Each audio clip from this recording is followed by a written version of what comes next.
ചില സമയത്തുണ്ടല്ലോ, ചില സന്തോഷം നിറഞ്ഞ നിമിഷങ്ങൾ നമ്മൾ അറിയാതെ മറന്നുപോകും. അങ്ങനെ ഒരു ദിവസമായിരുന്നു ഇന്ന്. അപ്പോൾ ഞാനും അമ്മയും കൂടി ഓൾറെഡി പ്ലാൻ ചെയ്തിരിക്കുകയായിരുന്നു മുരളിയുടെ മിൽക്കും ഗീയും വെച്ചിട്ട് എന്തെങ്കിലും ഒന്ന് ഉണ്ടാക്കണം എന്ന്.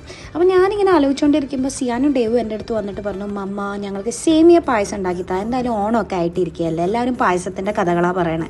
അപ്പോൾ ഞാൻ വിചാരിച്ചു നല്ല അസൽ സേമിയ പായസം ഉണ്ടാക്കാം, പ്രത്യേകിച്ച് അമ്മയും കൂടെ വന്നിരിക്കില്ലേ, അപ്പോൾ അമ്മ നമ്മളെ കൂടുതൽ ഹെൽപ്പ് ചെയ്തോളും, എനിക്കിങ്ങനെ സൈഡിൽ നിന്ന് കൊടുത്താൽ മതി. അങ്ങനെ നല്ല കട്ടിയുള്ള പാലിൽ നമ്മുടെ സേമിയ പായസം ഉണ്ടാക്കിക്കൊണ്ടിരിക്കുകയാണ്. പ്രത്യേകിച്ച് ഈ റൂമിൽ കയറുമ്പോൾ തന്നെ ആ ഗീൻ്റെ ഒരു ആരോമ ഉണ്ടല്ലോ, നമ്മൾ ഈ കുക്ക് ചെയ്യുന്ന സമയത്ത് അതൊരു പ്രത്യേക രസമുള്ള ആരോമയാണ്. ഒരു ഫ്രാഗ്രൻസിനും അതിനെ വെല്ലാൻ പറ്റില്ല. അങ്ങനെ ഇരിക്കുമ്പോഴാണ് ഞങ്ങളുടെ ആൻറ്റി രത്നാൻറ്റി വന്നത്. രത്നാൻറ്റി കയ്യിൽ പായസമായിട്ടാണ് വന്നേക്കണേ. അപ്പോൾ ഞാൻ കാര്യം എന്താണെന്ന് ചോദിച്ചപ്പോൾ പറയുകയാണേ, ഇന്ന് അപ്പച്ചൻ്റെയും അമ്മയുടെയും വെഡിങ് ആനിവേഴ്സറി ആണ്.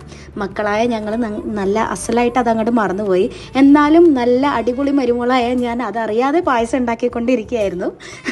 അപ്പോൾ മൊത്തത്തിൽ സന്തോഷം ഇരട്ടി മധുരമായി മാറി. അപ്പോൾ ഏതോ സിനിമയിൽ പറഞ്ഞ പോലെ ചില കാര്യങ്ങൾ നമ്മൾ മറന്നാലും പടച്ചോൻ ഒരിക്കലും മറക്കില്ല എന്ന് പറയുന്നത് ഇതാണ്.